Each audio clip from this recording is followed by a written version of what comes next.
And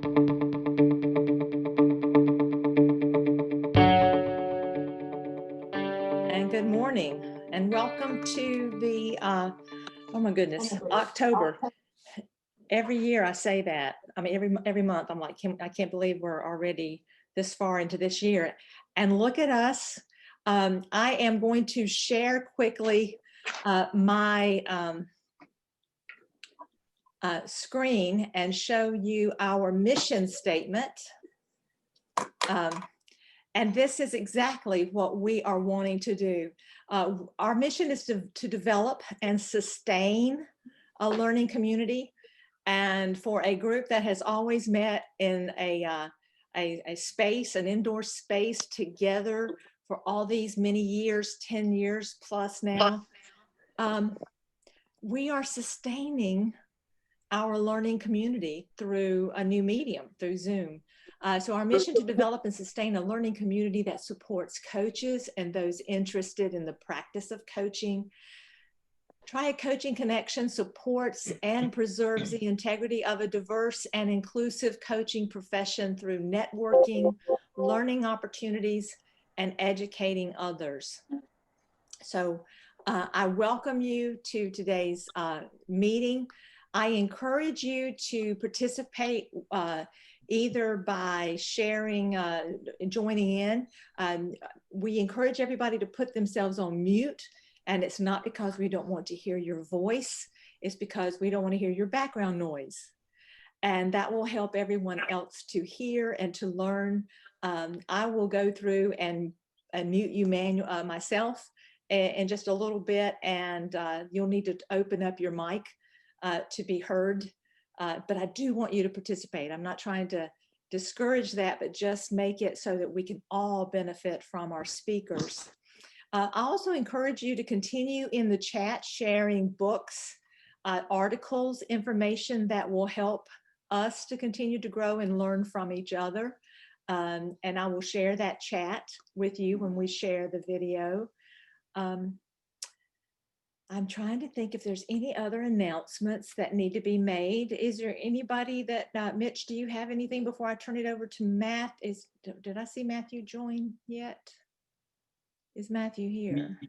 He is trying to log in right now. So okay, very good. So if you, why don't you announce the chat challenge that you had earlier while we wait for Matthew. Okay. I have, if you open your chat box, you will see, if you just joined, you'll see absolutely nothing. But those of you who have been on for a while, you have a list of book recommendations that people have been sharing. I will have all of those previous books for everybody, but those of you who are currently joining, share a book. One that will be, if it has one nugget that would be good for us during this, to continue to grow, to help us get out of our COVID funk. I don't know if anybody else is experiencing this, but your leader has these moments that it's like, okay, will this ever end? Will there ever be a normal that's not new normal, but a little more like what was normal?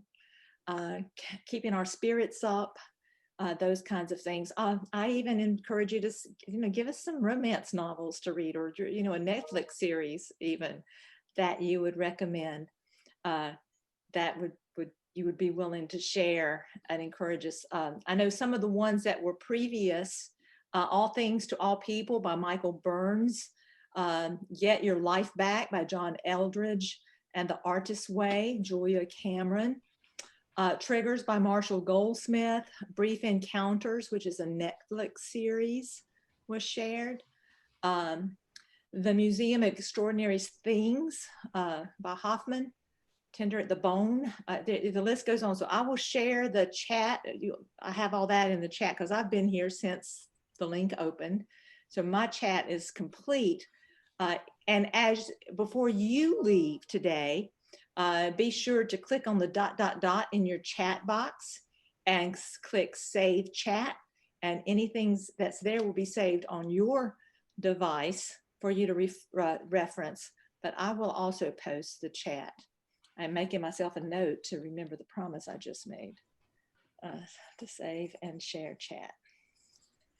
Okay, I see that Mr. McMillan has joined us, and I will be your producer, Matthew, and program speakers.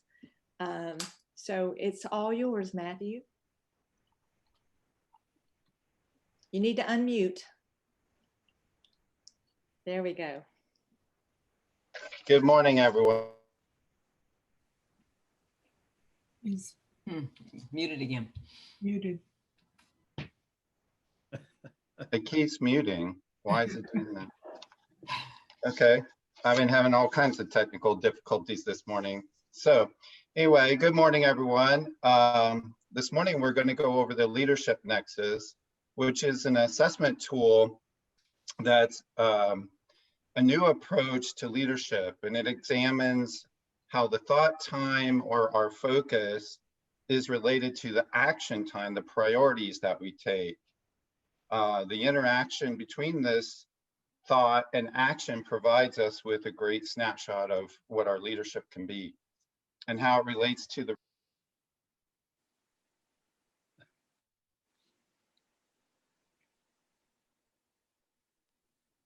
It keeps muting me. I don't know why. So guess it doesn't want me to talk. But anyway, I'll see how long I can get in between mutes.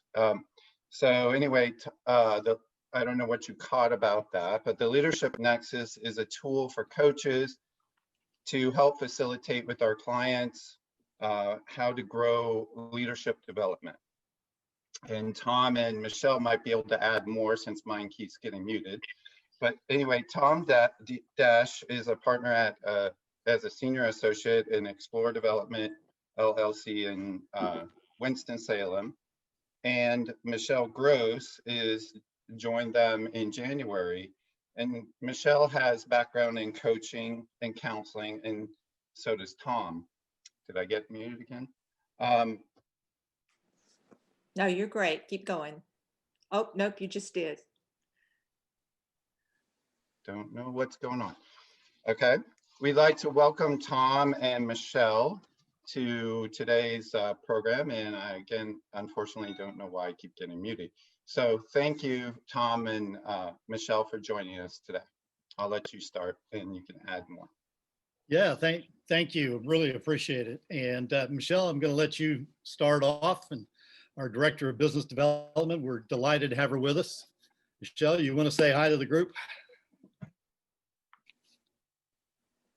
Unmute. And be sure to unmute. Yep. Thought I was unmuted. Having the same problems. So good morning, everyone. I'm happy to be here today. I started working with Tom, as Mitch said, back in January. And just really think that this is a great tool. I'm very excited about it and hope that you are just as excited as I am whenever we finish up today. So what we're going to do, and thank you, Michelle, is Michelle and I are going to sort of swap out over the course of the next hour and a half or so. And I am going to, Wanda, if it's okay, I'm going to share my screen. Yes, it is. Go right Okay. ahead. And give me 1 second to get the PowerPoint up. So while that's loading, if as we go through all of this, if anybody has questions, Michelle and I are both, really flexible as presenters, and we would encourage you to ask questions as you go along. We'll certainly try to answer them, and then we'll also have time at the end to answer questions. So again, I wanted to say, give a hearty thank you to Mitch and to Matt, to Wanda, for setting all this up and your support and really allowing us and encouraging us to do this presentation today.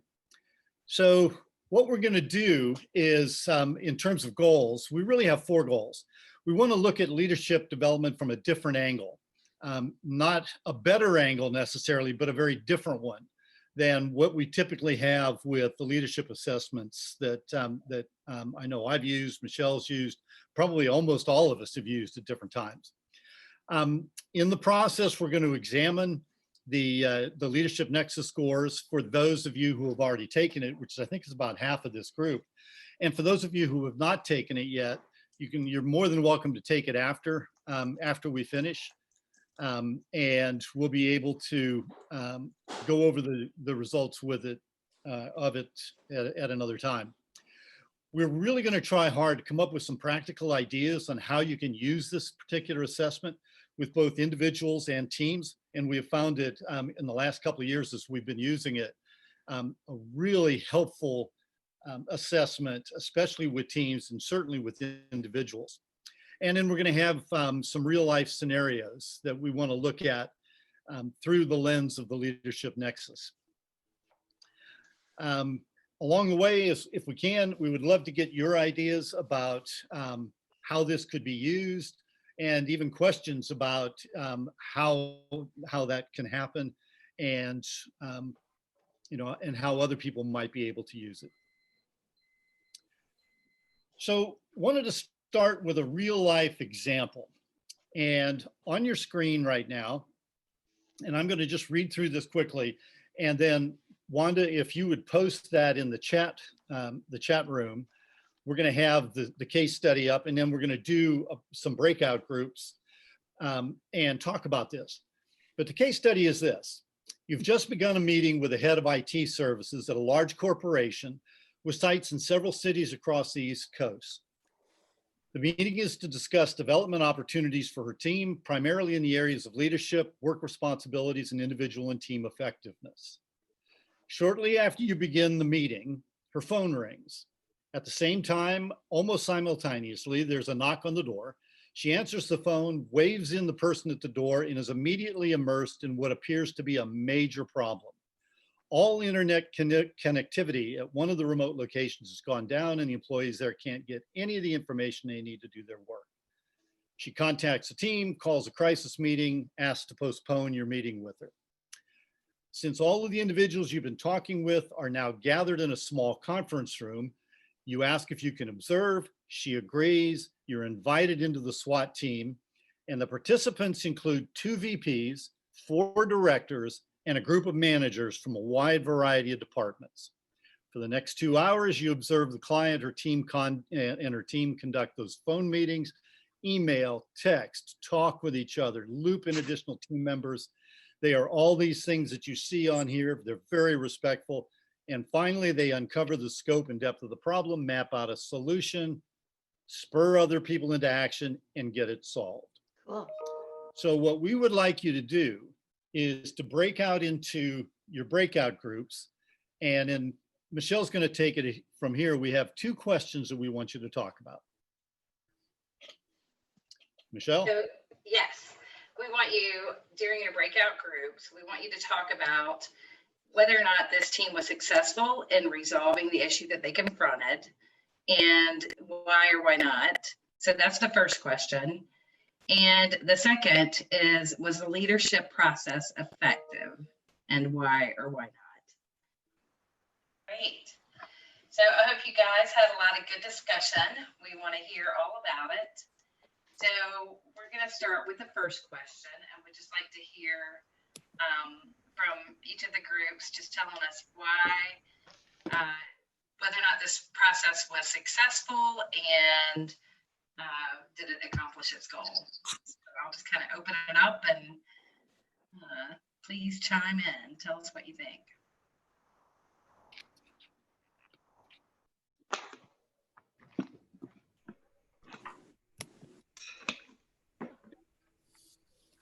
Well, if the goal is to solve the problem, then it was successful.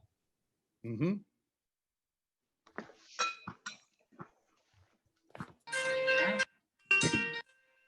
Do all the groups agree with that? Yes. Yes. Yes. Okay. All right. However, how did they get there? Well, if the goal was to address the agenda that they came in to address, Didn't they get sidetracked from that? Hello. Hi, I'm in the TCC meeting. I will. Okay, love you. By the asking to sit in on the meeting, she got her answer.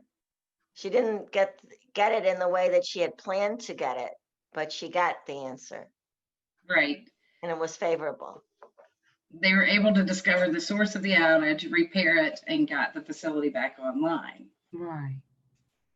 So let's move to question 2. Do you feel like that the leadership process was effective?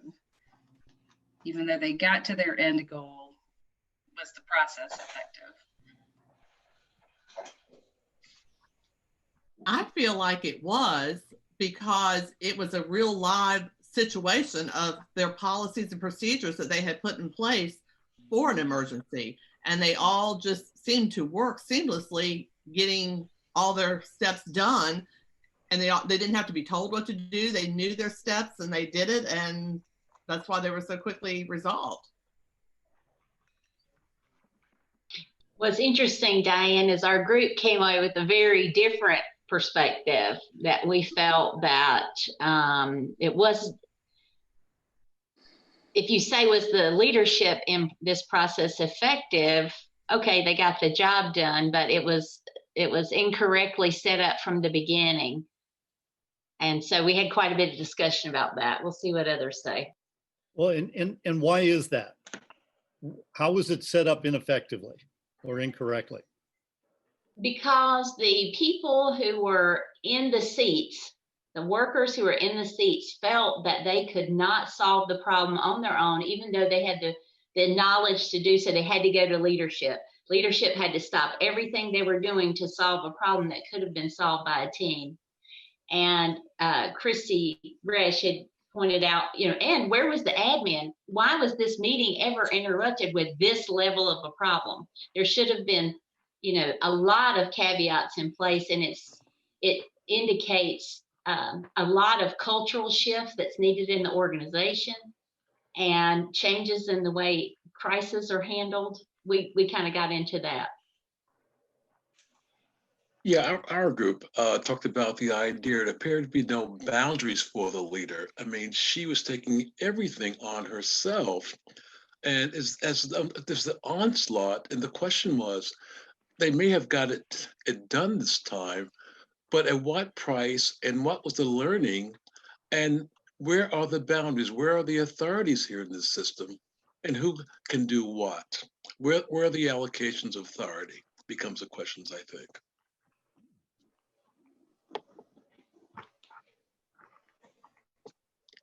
Other thoughts?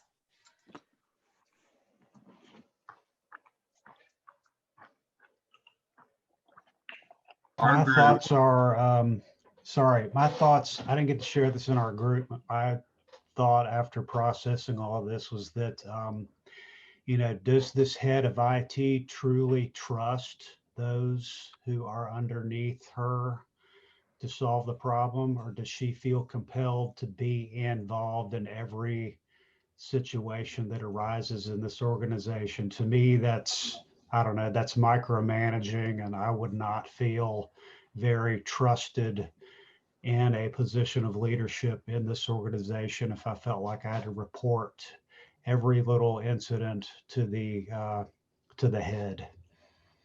I'm missing a lot of what's being said. Is that true?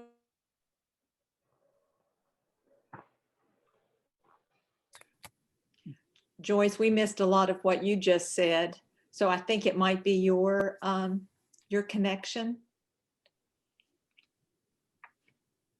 So Joyce, what did you miss? Most everyone was breaking up from so half of what Harrell, I don't know what I missed. it might be good, Joyce, if you were to turn off your video to see if that might give you more bandwidth in your internet connection. That might help. Okay. We just won't be able to see your face, but we can hear Right. you. And Yeah, just Okay. keep your audio on and video off. All right. So I don't know if I would be redundant in expressing what our views were in our group, but a real quick rundown was we wondered if the right skilled people were there in the room and if we needed all the top dogs there. We wondered if the meeting was an example of typical behavior, and we thought it was an extraordinary opportunity for a coach to be able to shadow what was really going on in 3D behavior of, and then the Nexus would really be a fabulous tool to map that toward.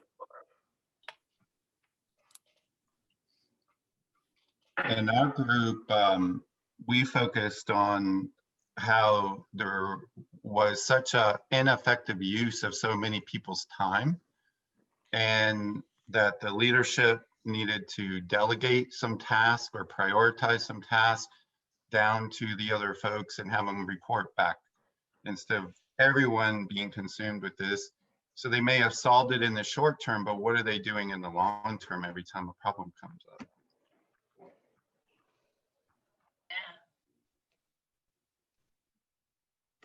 Any other group want to share?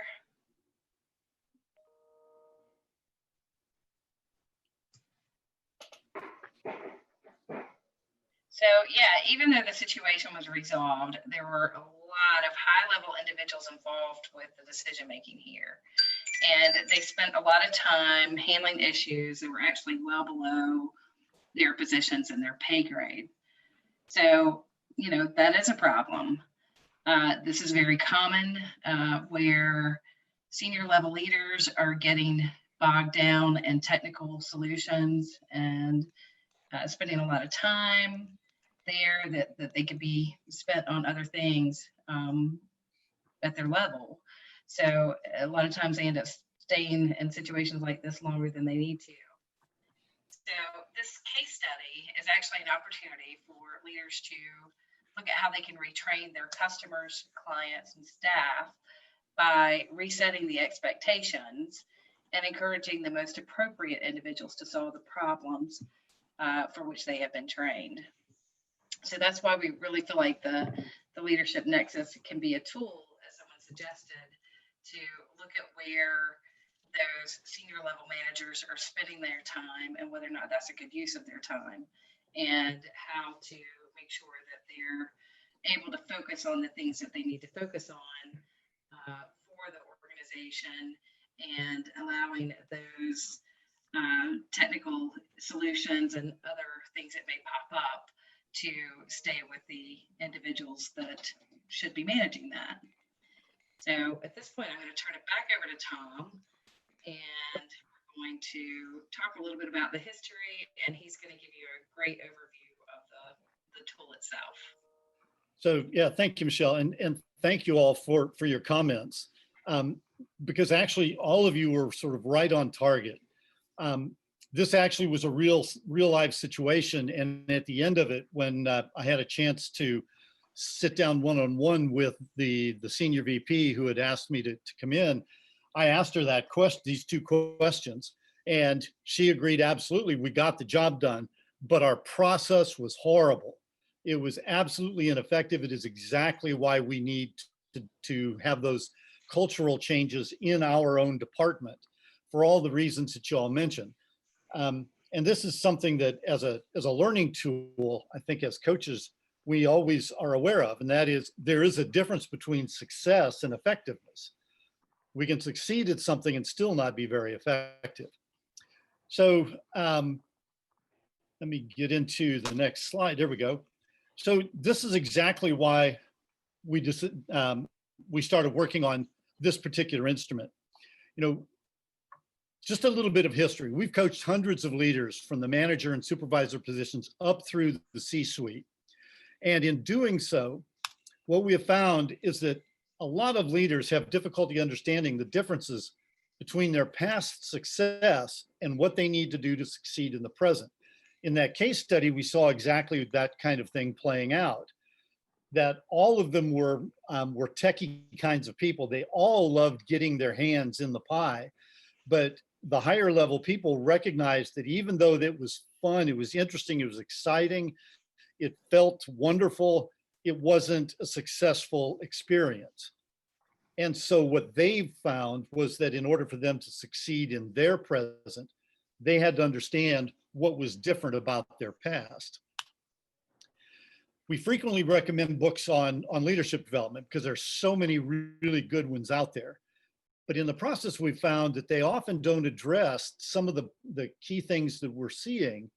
And the case study is an example of that. It's not unusual at all to work with a talented individual. And I would bet as coaches, you've all seen this. Those individuals have a high upside, but they have trouble getting out of the weeds, or they can't let go of a previous set of team members because they're still friends with them, or they go out to eat with them all the time, or they play bridge with each other, or whatever. We run into high level people, people with high upsides who struggle to think or act strategically, and they struggle to figure out how to develop that skill. There are a lot of other ways that we work with high upside individuals who have key issues that they need to address in order for them to be effective as leaders. This led us to look at how do we link thought and action and recognize that our thoughts sometimes don't match what our actions are doing. We also found that there were no assessments out there that helped us really do that in any kind of an objective way. So we created one, and that was the Leadership Nexus. We created it actually several years ago. We, in the early iterations of it, we tested it out.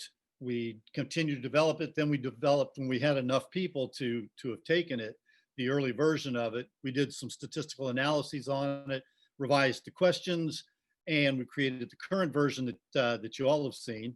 And we're going to do exactly the same thing over the next year or two. When we have more results coming in, we'll run additional analyses and then continue to adjust it.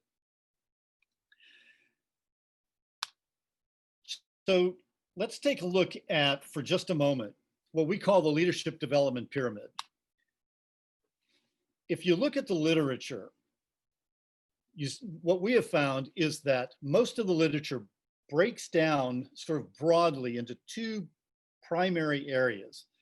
The first is leadership characteristics and qualities. We call this the skill building piece.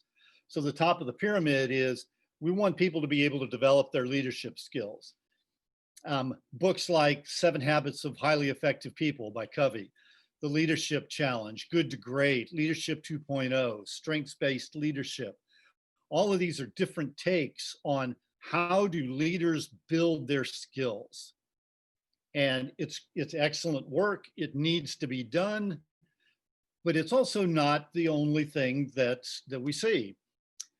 Another area of leadership development, aside from the principles and the characteristics and the behaviors that successful leaders demonstrate, the second level is the relationship component, what we call the relationship component of leadership. Principled centered leadership, developing the leader within you, primal leadership. All of these books are about identifying a shared vision, setting priorities, behaving with integrity, positively influencing others. In short, establishing and maintaining relationships that are necessary for success. How do we build those relationships? How do we maintain them? How do we make sure that they are as effective as we need them to be? But what we've also found is that you can have all of the things in those two quadrants and still not be successful as a leader. And this is why we consider the assessment that we've put together, the Leadership Nexus, is kind of foundational. What it's really about is understanding, aside from all of our characteristics, aside from the relationships that we have, it's about understanding how do we align our thoughts and actions to truly meet the needs of our role. because the truth is every role in an organization has a different set of leadership needs. And so that's why we consider this kind of foundational. The way we've been using the Leadership Nexus, and we'll get into it here in a moment, is we administer the Leadership Nexus first. We help people grab onto what is it I need to be thinking and acting on in order to be effective. And then how do I build those skills and how do I build the relationships? And we've found that it's a much more targeted approach then for them to be able to develop those skills. So the Leadership Nexus is built on 4 basic principles. Number 1, successful leaders use their minds differently as they grow in experience and insight. So as they move up their own organizational levels, successful leaders use their minds differently as they grow. And that may seem like an obvious thing, but not all leaders recognize that. Second, it's built on learning how to act in ways that are aligned with their thoughts and their decisions. So I'm sure as coaches, you've also seen this, that we have leaders sometimes that are thinking about certain things, but they're not always aligning their actions with those thoughts and decisions. Third, thinking and acting in ways that are aligned with the needs of their roles is absolutely crucial. In other words, as their role demands certain ways of thinking and acting, then are they able to do that? And then fourth, recognizing leadership opportunities when they appear. Really successful leaders are able to spot those opportunities and then act on them in an appropriate way. In the case study that we just saw, the senior VP recognized it, but felt so much pressure from both above and below that she had trouble getting out of the weeds and turning the experience over to the people who could truly solve the problem. So if we look now at how it works, it's really based on 2 different kinds of energy. First of all, our thought time energy, the thoughts and emotions about the things that are most important to successful decision making. So what am I thinking about in the course of a day? What am I feeling? Where's my focus? Where does my mind go, both when I'm busy and when I'm not busy? And that thought time has a lot to do with how successful leaders are. The second component of the Leadership Nexus is action time. So what are the actions that are crucial to success? What am I doing with my time? So I may be thinking about certain things, but where do I actually dedicate time? What receives most of my energy? Who am I spending my time on? I'm sure, again, as coaches, you've all seen that when you're coaching somebody and they say something like, I know I need to be doing more strategic work, but these team member problems keep getting elevated to me and I have trouble getting out of them. And so they lose their effectiveness. So when you look at thought time and action time, and you put it on a grid, a 5-step grid, we end up with 5 different levels, each of which is fundamentally different than the others, all of which, however, are really important to the effectiveness of any organization. Level 1, so I'm just going to run through these real quickly. Level 1 is what we call transactional leadership. And the characteristics include strong focus on daily demands, reacting to the environment, desire for stability, preferring to stay with what's worked in the past because that's the definition of stability. The focus is on how do we get the job done? And transactional leaders are often informal leaders. They're the ones on the front lines who everybody looks to.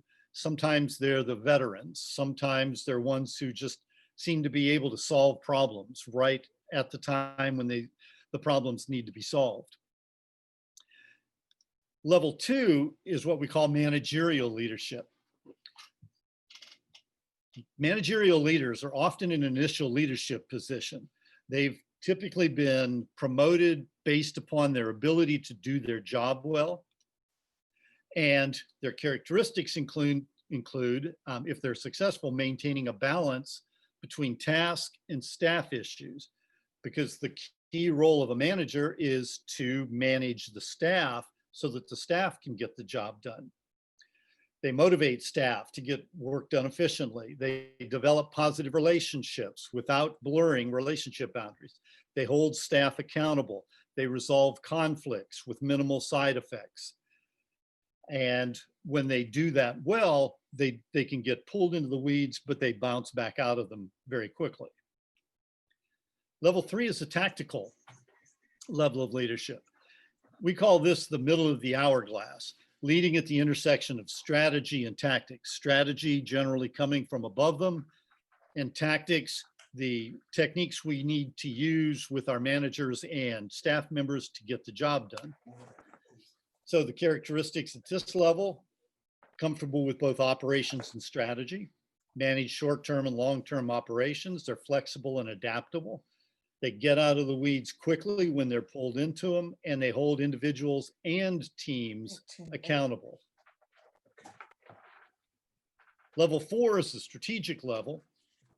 Strategic level is where the vision and the organization are developed, and the motivators necessary to enact that vision are created.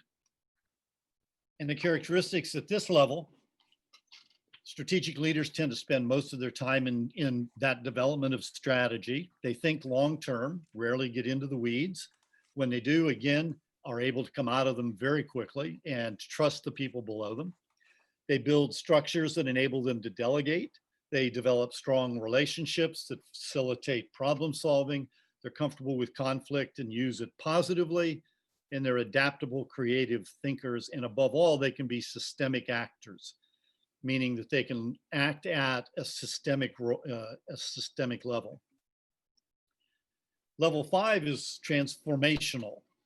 And in transformational leadership, we see the ability to change the very nature of the organization and how it functions. And in its purest form, not only changing an organization, but an entire industry. So the characteristics for the transformational level are: these are relentless change agents. They're hungry for information. They often see a future that few others can see. They recognize how new developments outside of the industry can impact where their industry could go. They don't mind failure, because failure is simply another step towards success. And they typically enjoy breaking things that aren't broken and putting them back together in new, creative kinds of ways. So those 5 levels then give us a grid, a model that looks like this. Each one of the thought time elements and action time elements have their own unique characteristics involved in them. And as you can see on the model, that's what they look like. So when we plot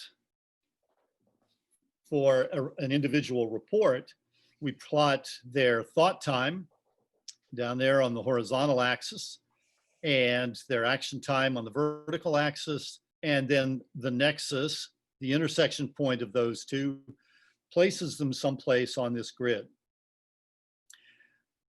So I'm going to pause at that at this moment and just see, first of all, if there are any questions about any of that. Any questions?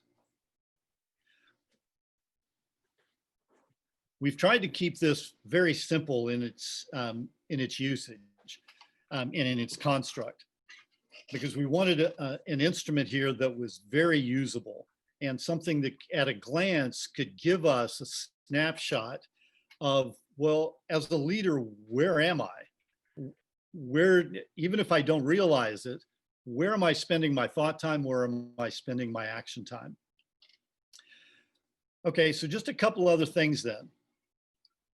In terms of the score alignment, if your score, when an individual takes this assessment, if their score appears in that middle deeply colored area, anywhere up and down, that means that their action time and their thought time are pretty well aligned. Now, is that appropriate for their level? That's another question, but they're thinking and acting in alignment with each other. And that's not always true, because weaker alignment, if a score shows up in the more shaded, lightly shaded areas, what it indicates is that an individual is being pulled in one direction or the other. On the left-hand side, their thought time is in the transactional arena, but their action time is actually up in the managerial and close to the tactical.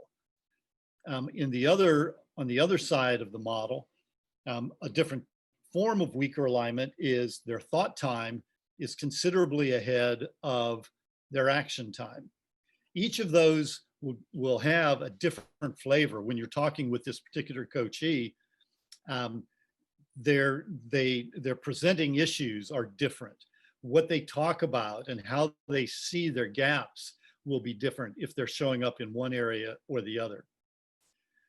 If a score shows up either in the upper white area, the action time is out of balance with thought time, or their thought time is out of action or is out of balance with their action time.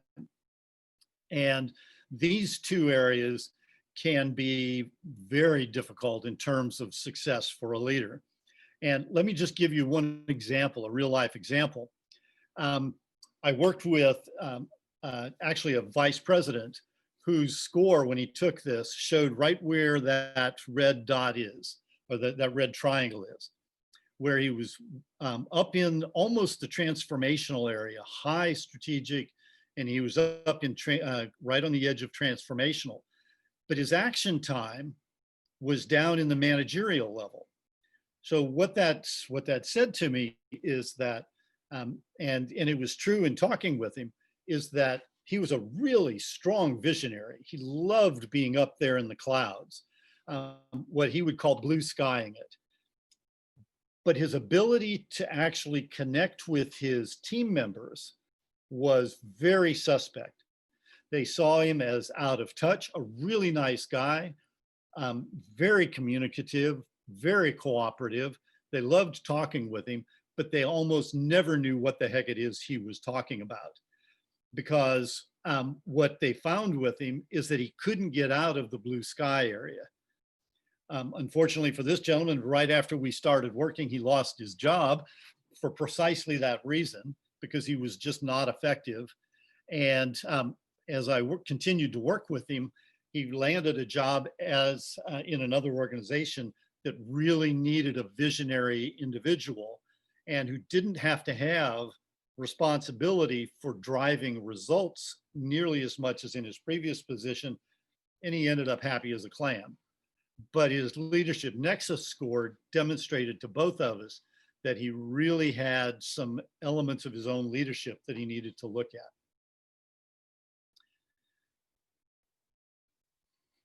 The Leadership Nexus has, when we look at the results, and for those of you who have taken it, you'll see that in the short form, which is a 5-page report, you'll see these 6 components.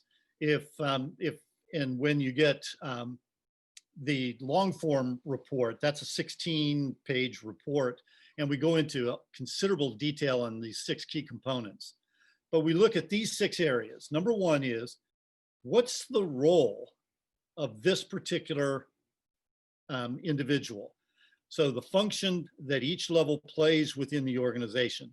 The role of a transactional leader is different from the role of a managerial leader. The role of a managerial leader is different from the tactical, from the strategic, and the transformational. So the first thing we want to do is have a clear understanding of what's my role. In the terms of the armed forces, the role of a private or a corporal are functionally different from the roles of a sergeant. The sergeant's role is different from the captain. The captain's role is different from a colonel, and the colonel's role is different from a general. So we want to have a clear idea of what the function is of each role. The second component that we look at are, what are the characteristics connected to that role? Each of these levels has a different set of characteristics that go along with them. The third, and this one is actually my favorite one, what are the questions posed by individuals at this level? The questions of a transactional leader typically are the who, what, when, where, why kinds of questions. Who did this? What happened? Why did it happen? Who's responsible for it? But a managerial kind of question may be, how can I help you solve this? Tactical questions are going to be focused on a much broader area. What are we seeing here that looks familiar? Strategic kind of questions are going to be focused on, where do we go with this? We've got a lot of good data, but how do we use that? And transformational questions are going to be focused on, all right, how can we use this information to completely rethink all of this? So the questions are really interesting when you start digging into them at each level. The fourth component is strengthening the level. So what is it that we can do in order to strengthen our ability to work at this level? And if I am finding that, for example, on my score, that I'm scoring lower than what my role says I probably ought to be scoring at, what can I do to strengthen that? And the fifth one is vulnerabilities. Each one of these 5 different levels has a different set of vulnerabilities. We look at this as risk. The risk of a transactional leader tends to be very much focused on themselves, because if they don't do a good job, the risk is going to be higher to them than it will be to the organization. On the other hand, if we flip that over, the risk at a strategic level is organizational. And at a transformational level, it may be even industry-wide, that the risk is at a much higher level, but individuals at those levels tend to make lots of mistakes, but they aren't crucial often to whether the organization is going to succeed or fail. So our vulnerabilities are different. And since we all know that all of us, whether we realize it or not, operate out of our own sense of risk analysis, understanding where those vulnerabilities lie can give us a really interesting way of talking with people about why they're succeeding or why they're not succeeding. And then the last thing we do is we put in what we call the negative aspect. Any one of these sets of characteristics can be used for good or for ill. They can be used well, they can be used poorly. And so part of what we wanted to do is help an individual, and this goes to sort of self-assessment. Am I using my own skills in a way that is really a positive way, or am I inadvertently or even intentionally using them in a negative kind of way? So those are the 6 key components that we look at and that we build our coaching conversations out of when we get a score for the Leadership Nexus. So let me pause at that moment and see if there are any questions.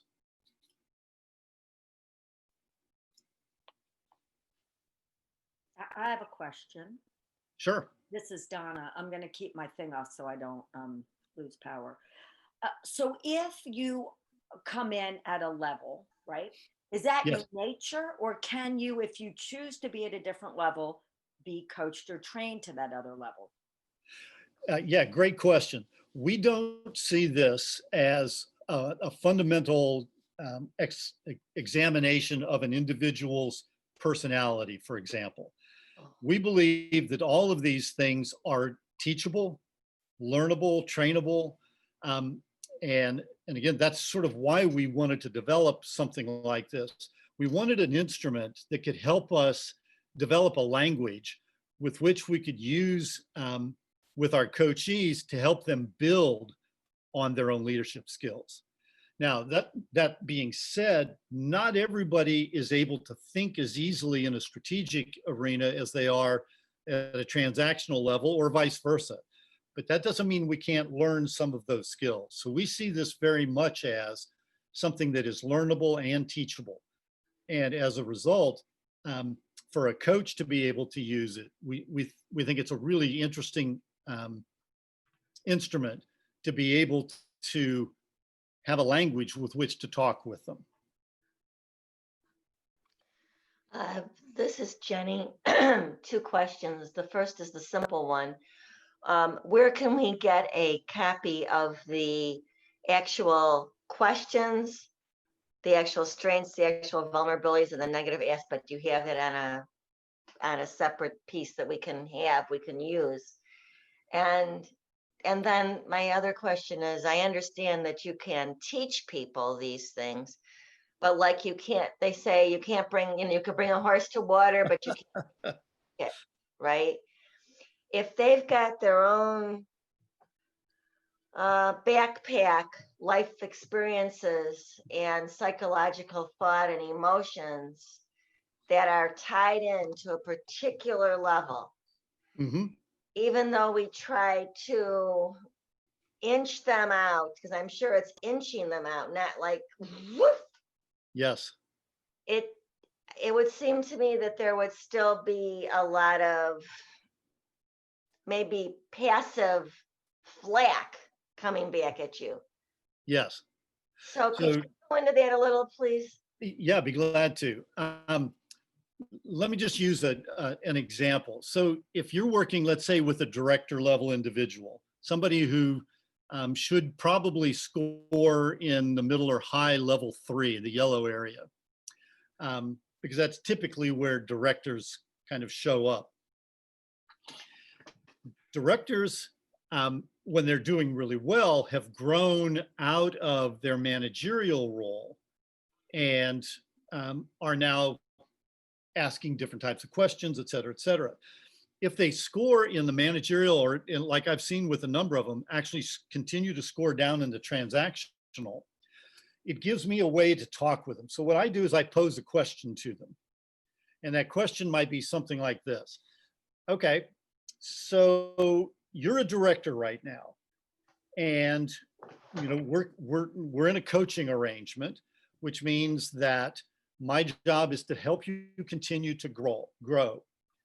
But when you look at your score, you score down in the transactional area, and actually when you talk with me, you really enjoy that. So my question to you is, do you really want to be a director?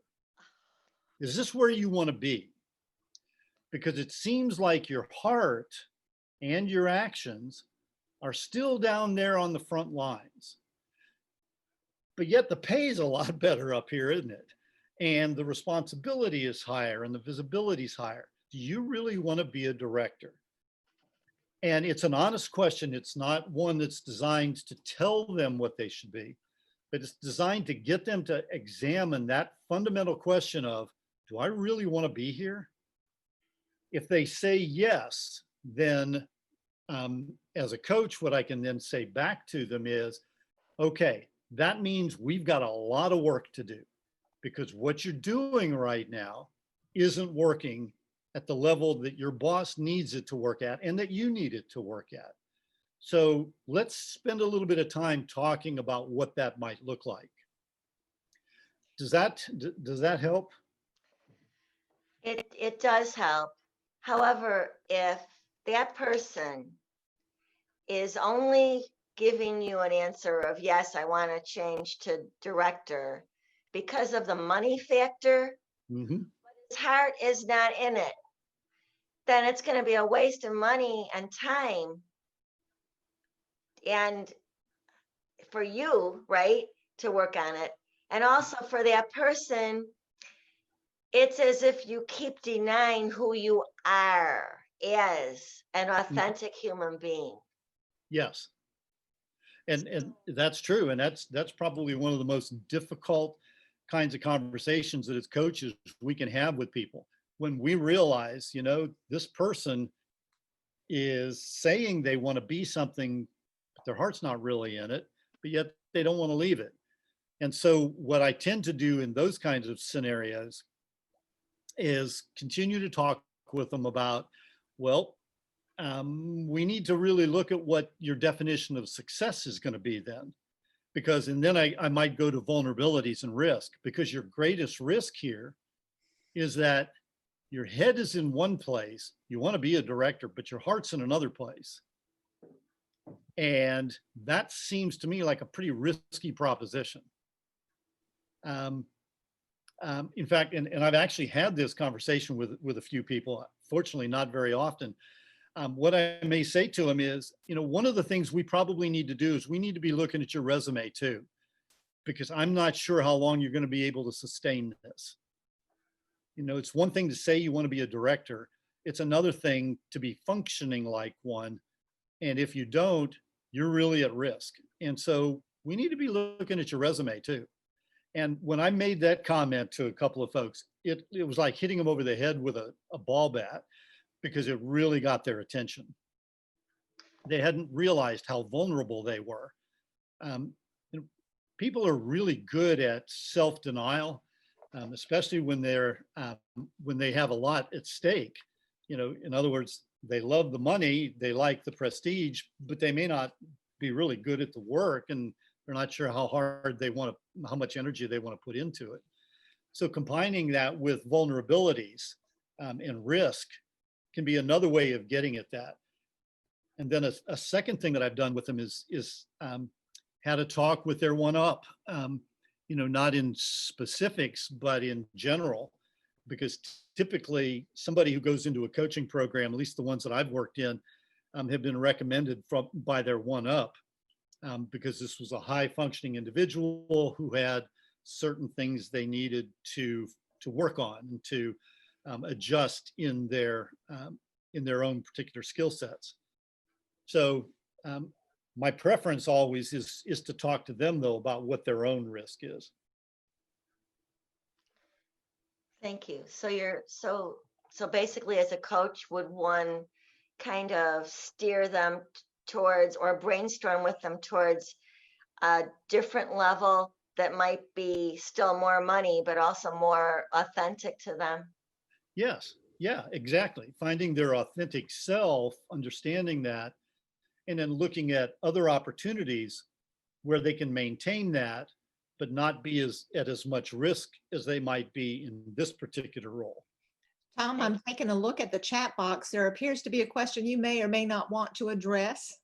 And I'm not sure if, if this is a behavioral type of assessment, but where would Donald Trump fit into this model is one that has been asked.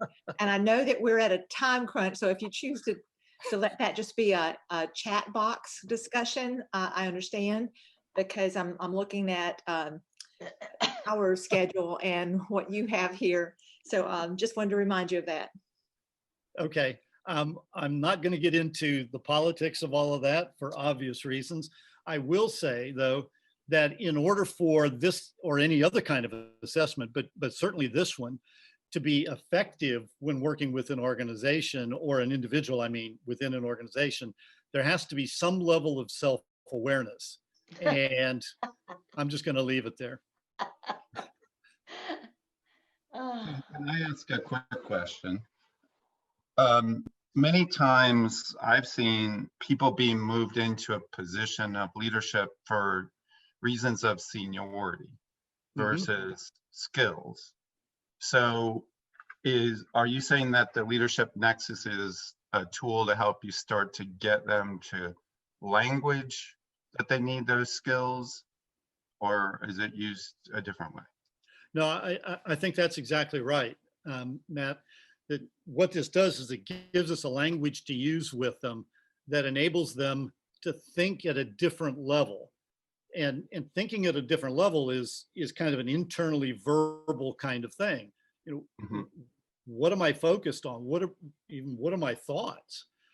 And somebody who's been promoted because of seniority, or and we see this a lot too, simply because, or primarily because, they do a really good job at a particular level. And so they're seen as promotable. Well, both of those folks are going to, at times, struggle with understanding, well, how do I talk with my peers now at this other level? How do I talk to them in a way that really resonates? How do I think in that kind of language? So for me, what it does is it gives me a way, a venue by which I can talk with them in a way that makes sense to them. Because, and actually this goes back to the previous, well, the second previous question, not the Donald Trump question, but, how is it that I can grow incrementally? How can I grow into my position? And, as coaches, we may spend 6 months or a year, maybe even longer, working with an individual. That's our job, is to help them grow in that way. Right. Okay, thank you. Tom, this is Harrell Roberts. I was thinking about, having worked with a lot of so-called bench scientists who are really, really fantastic in developing product, doing what they're doing, doing research. And as you're saying, oftentimes they do get promoted to be managerial. Yes. And many of them hate it, unfortunately. Yes. I wonder if we need to do a better job in our society of promoting and recognition within the bench strength of those scientists there, as opposed to always being something elevational, but to be able to have more kinds of appreciation for science and for what they're doing on the bench, in some way recognizing that, rather than something that's really being vertical in nature. Oh, I think that's a wonderful point. In a sense, it's really redefining success. In our culture, often we see success as getting promoted and moving up the corporate ladder. Whereas success, and I think especially for a scientist, true success may be continuing to develop insights into something that nobody else has been able to do. And it may have nothing to do with getting promoted. So, in that sense, having that conversation about how do you define success for yourself? And can you live with that? Are you happy with that? Or it feeling like that kind of success is good for me? It's hard, especially if we hear the words of our parents echo in our heads. We do a good job when we get promoted. We do a good job, we get promoted. And that promotion is what it's all about, when in fact, maybe it's not what it's all about. Thomas, Joyce Yes. Richmond, can you hear me? Yes, yes. Okay. Hi, Joyce. So another real value that I see in this assessment is about ourselves as coaches. An assumption that I'm making is I coach as I am, Yes. right? And so I probably will value most in others those things I see within myself, right? Wow, Yes. you're great because I'm great. We're great. And I may be at more challenged when coaching outside of where my comfort zone is, or to recognize what it ought to be rather than what it is. So again, this is, I guess, more a statement than a question. It's like, wow, I see a lot of power in our taking this as coaches, as certainly my taking this as a coach. And I did take the quick version before today, thinking just very informative, because I do believe that we coach as we are. Yes, thank you. I really appreciate those comments. And I think you're right. And actually, Wanda and I were talking about this before the meeting started today. As coaches, when we take this, what very likely may happen, since almost all of us are independent contractors as well, we're independent business owners, is that we spend our time kind of schizophrenically. There are times when we're down in the weeds and we've got to do a lot of details and get that presentation ready and figure out how to bill and make sure that I'm collecting the money so that I can eat. I'm also moving way up the ladder, up into those strategic and transformational areas on occasion, thinking creatively, developing a new product or approach to my coaching. And I may or may not have people that I'm managing, or if I do, maybe it's only 1 or 2 people.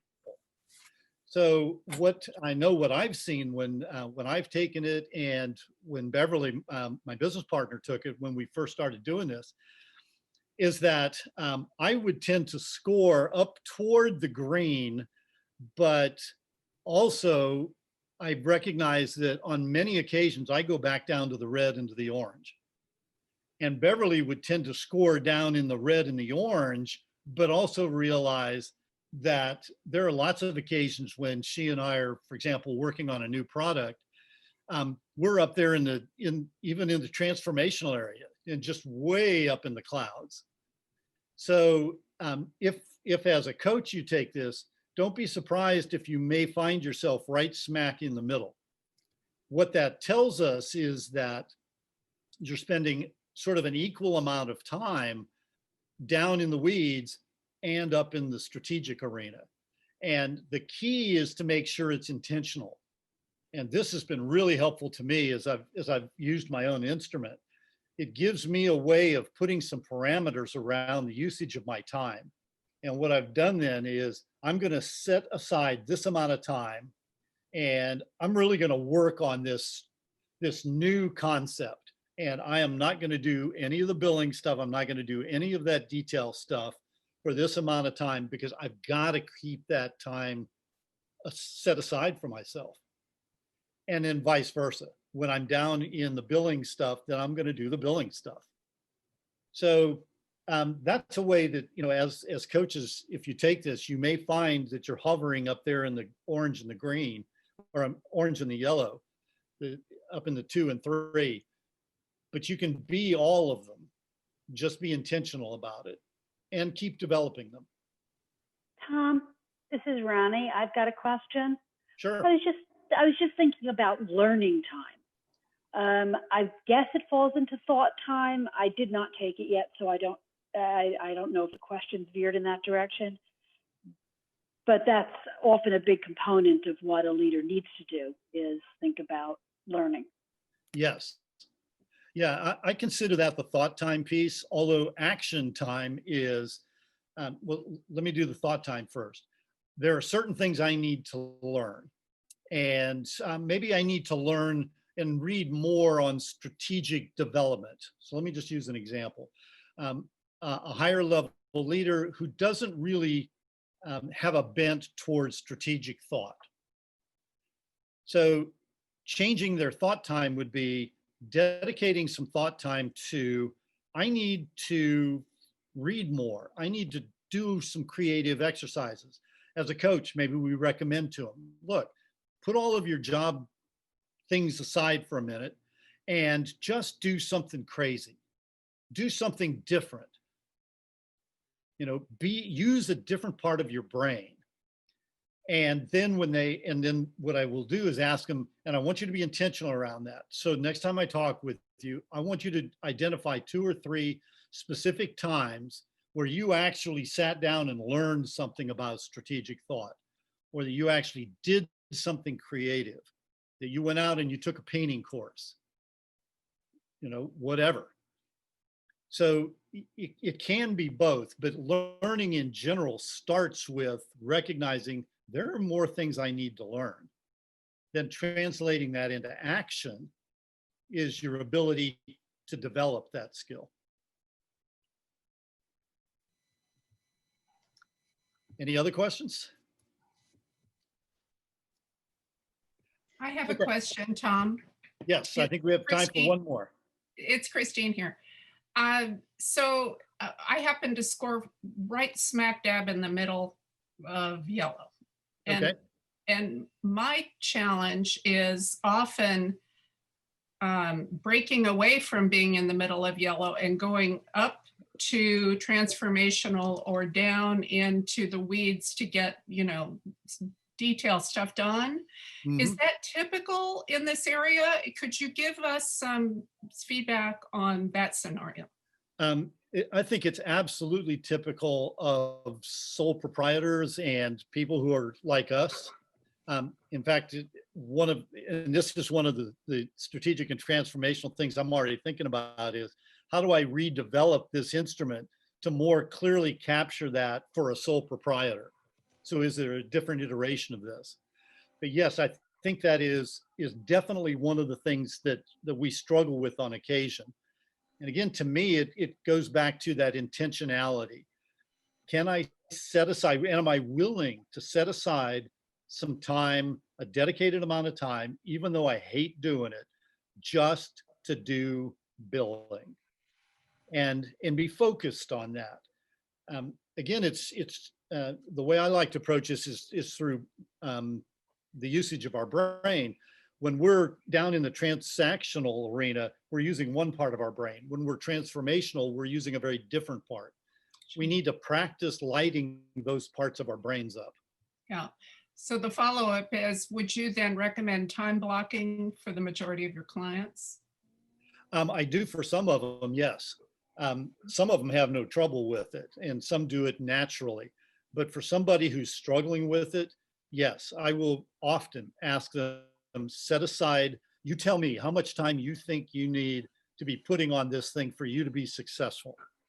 And then my job is to follow up with them then and to ask them, to keep them, hold them accountable for, yeah, I said I was going to set that time aside. Have I in fact done that? And then the second part of it is, am I getting better at it as I do that? Okay, so let's stop there. I'm going to turn it back over to Michelle. We have really two things to do yet. We have a couple of breakout group activities, and then I want to talk about how to use this as a team. So Michelle, take it away there. Okay, so thank you. I think this has all been some great discussion, which will be giving you some more information on how to tap into learning more about this a little bit later. But for now, we want you to go back to the case study and really take a few minutes just to talk about what the real problem facing this leader was, how you might incorporate the Leadership Nexus to coach this group to help them regain their effectiveness, and what changes in communication, questions, process, or roles you could use to help them. So we're going to take about 4 minutes and come back, and then we'll have one more breakout activity after that, and then we'll go into the team stuff. Welcome back, everyone. I hope that was useful. We're going to take just a minute or two, and if a group would like to share what your responses to the questions were, we'd love to hear it. Well, I'll go first because it's easier. So we thought that it would be great if the top leader took the assessment test and we found out whether or not they were staying within their role or whether they were blending all the levels. And then we thought it would be really great for everyone in the group to have that, to see if there was a mix, because ideally within that group, you would want to have every level. So there would be a really deep, rich problem-solving solution. And then we would ask some great open-ended questions of them. Was their intent for building team, or was it to solve the problem, and did they feel they got there? So that's what we came up with. Thank you. Anybody else want to share?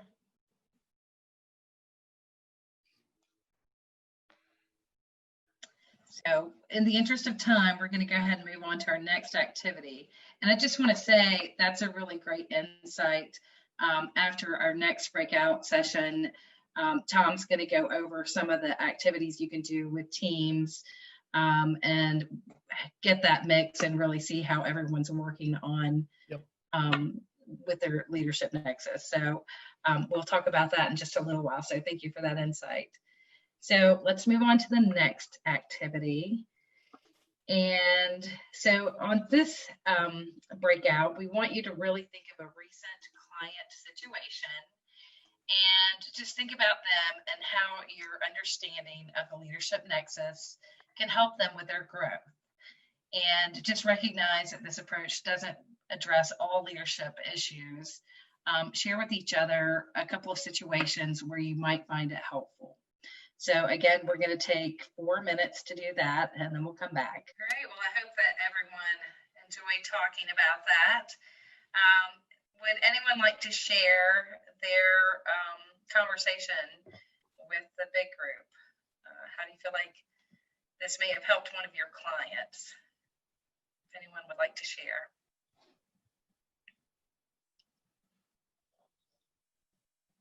Well, I'll share. We had some discussion about how recognizing what your values are is similar to what we're doing with this assessment with your think time and your action time.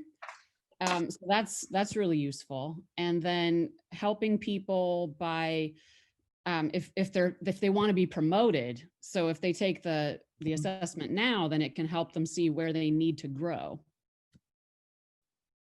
Great. Absolutely. Anyone else want to share?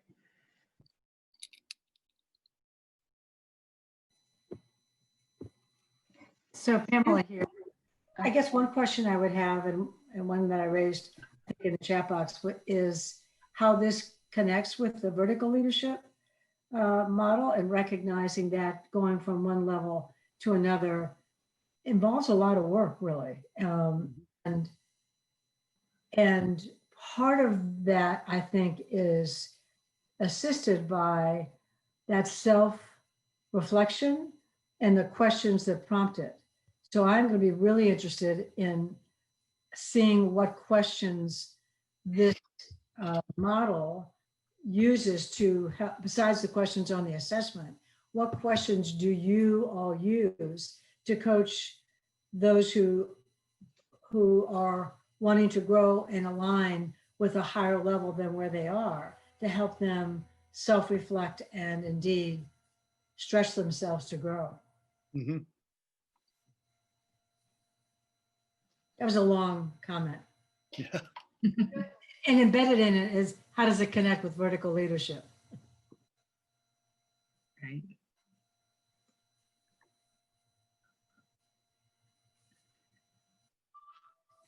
Any others?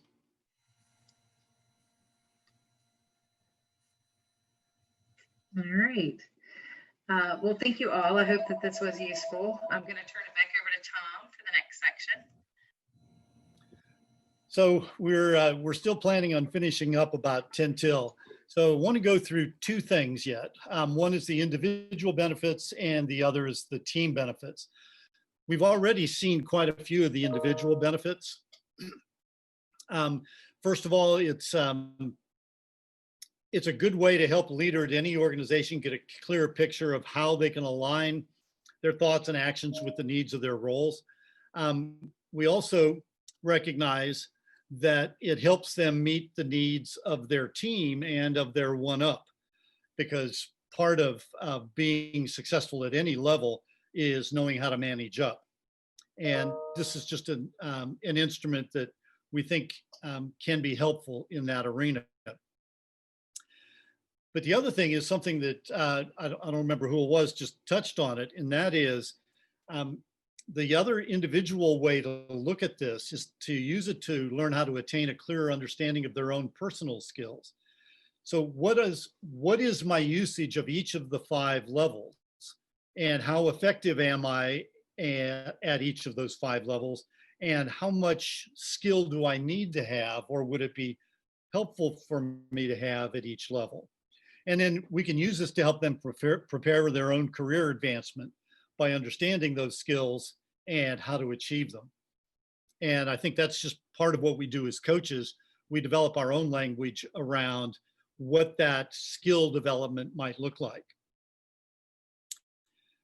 So I want to move real quickly now into a team report. One of the things that we have found is that putting together a team report where the leader and all of the team members that report to that person take it, and then we cluster them in on the model. What you see on your screen right now is actually a real life example of a team I did this past year with a vice president, her directors, and her and her directors' managers. And what we see is that the scores cluster down there in the orange level, and quite a few of them in the red level. And what we would have expected for this particular group is that we would have had a vice president who was up in the strategic, and directors clustered around the yellow and the managers around the orange. So this whole group was actually skewing an entire level lower than what they really believed would have been effective for them. As we talked to them, they all recognized that. They knew that they were operating lower. They just never really thought about it like that. And two other interesting things. On this particular one, the VP scored, if you can see where my mouse is, right there at the intersection of yellow and orange, of level 2 and 3, managerial and tactical. And she acknowledged, that is exactly where I actually operate. It's not where I want to be, it's not where I need to be, but I know that's where I am. I need to be up there in that strategic level. And that gave the two of us some really interesting conversations to talk about, well, how do I do that? What do I need to do to get there? How do I train my directors to take over some of the things I'm dropping down to take over for them? The other interesting thing was, you can see the outlier, the individual way up there in the strategic arena. That was actually one of her directors. And in talking with the VP, she recognized, I've been thinking about that particular person. She's really been doing well. Now I know why. She is thinking in ways that she really doesn't always share with me, but I can tell by the look on her face that that's where her mind's going. I need to have a nice conversation with her about promotion, about continuing to use her voice in a more strategic kind of way. It just really was enlightening for her to be able to see how one of her high flyers was doing that kind of high flying on an assessment. So there are a couple of different things that you can use this for teams. One is to get a clearer vision of the team's alignment, and also, and this is the way I've really used it, to identify the skill sets and the training needs, let's say over the course of a year, that team might require in order for them to function more effectively as a team. So let me stop at that point and just see if there's any questions, because we're then going to wrap this up here in just a moment.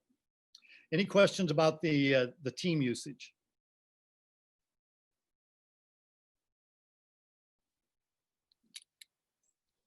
It looks like you have a question in the chat box. Okay, I don't see it because I'm on full screen presentation. It says, I wonder if the outlier was comfortable on this team. Great question. There were times when she was not comfortable, but the team was a pretty close-knit team and they all liked each other. Everybody just saw that she was different. And this just gave her a different way of beginning to look at her differentness, how it was that she was separating herself from her team. It also gave her some opportunities to recognize how she might be looking for other opportunities. Great question, though. I wondered if the VP was threatened by that person. Actually, no, she wasn't. She really liked her, and she valued that strategic thought process. This was a VP, and I felt very fortunate to be able to work with her. She was very insightful. She wasn't threatened by anybody on her team doing or saying things that she wasn't able to recognize. She was able to incorporate that. But I think she's kind of different than a lot of VPs might be. I've definitely worked with some who are threatened by those kinds of things. This one, however, was not. Okay, let's finish up with this. We've got a couple of minutes left. We're going to be doing a trainer certification workshop on November 10th. It'll be a 2-hour workshop. And we've given you here on the screen, and we'll share this PowerPoint with everybody after we finish. Michelle's number and my number. Michelle's is first, mine's second. And then Michelle's email address, since she's the director of our business development. We're definitely liking things to go through Michelle, but either one would be fine. And in that trainer certification workshop, what we'll do is go in depth into your own Leadership Nexus scores, how to use them, and a lot of practical experiences around questions, around roles, around risk, all of those kinds of things. And then we'll also in that workshop talk about how to get access to the assessment and all the kind of business arrangements that go along with that. So if you're interested, we would love to be able to talk with you about that. Please give one of us a call and we'll go into detail on it. But that's November 10th from 10 to 12. And if we find that there's enough to do a different one, or if that's not a time that's good for some people, we'll certainly be interested in putting together another one. And whoops, sorry, wrong direction. Get the, all of a sudden I'm going backwards. Hang on. Thomas, is that when we might learn what the pricing would be for this? Yes, yes. Okay. And so just a little bit of shameless self-promotion. Our paperback is for sale and an ebook on Amazon. And if you're interested in the full report, those of you who have taken it, most of you have the short form, which is 5 pages. The full report's available at the Leadership Nexus, and be happy, and this is an offer we'll make for all of you, if you would like to spend a little bit of time talking about your scores, just give us a call, and I would be delighted to talk with you. So I wanted to just say thank you from the bottom of my heart. I really enjoy this group, and I have a lot of respect for the work that all of you do. And I just want to say how much I've appreciated being able to share this with you, and we're looking forward to continuing to develop it. Michelle? Yes, thank you all for your time. I hope that this was useful. I'm really excited about this assessment. Hope you are as well, and hope that we see you on the 10th. Thank you so much to both of you for sharing this with us, and for your, for being generous with the assessment for this large group of people. And will the link be open for any length of time following this session, or has it closed for this group to take it if they did not?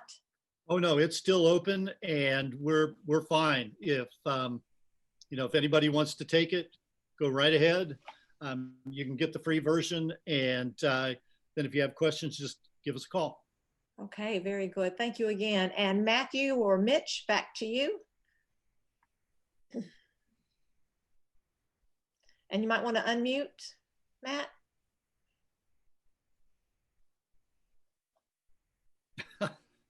Or not, I guess, as the case may be. Yeah, it keeps, I don't know what this technical difficulty is. I've never had this before. That's all right. Well, we want to thank everyone. Also, if you have topics that you'd like Mitch and I to talk to folks about and see if they would be a presenter, please email us, let us know. And we appreciate all your participation and your active breakouts and communicating. But TCC happens because of the input that you do and the participation that you do. So please let us know if there's anything that Mitch and I could do from the program committee to bring some additional programs that you are interested in. Let us know, and we'll be happy to do that. Anything else, Mitch, that we need to mention? No, I was just going to say, to Michelle and to Tom, thank you so much. We really appreciate the time and energy, and certainly, they created the assessment and the landing page just for TCC. So we thank you for that customization for us and to making it very, user friendly, and we did notice that and wanted to acknowledge it as well. That's right. I want to say thanks again. We really appreciate the opportunity. I hope all of you will check back on the website throughout the month. We post things, information about the upcoming programs. This recording will be there. And if you watch through the program again, you'll have the PowerPoint slides there. as they're used and discussed, which I think is a lot easier than just trying to decipher a set of slides again. So view the program again for a deeper understanding of it. I always catch something the second time. So it should be posted within the next couple of days. Okay. All right. Be safe. Wash your hands, wear your masks. Think about everybody else as you navigate this. So goodbye, everybody. Thank you. Thank you. Bye.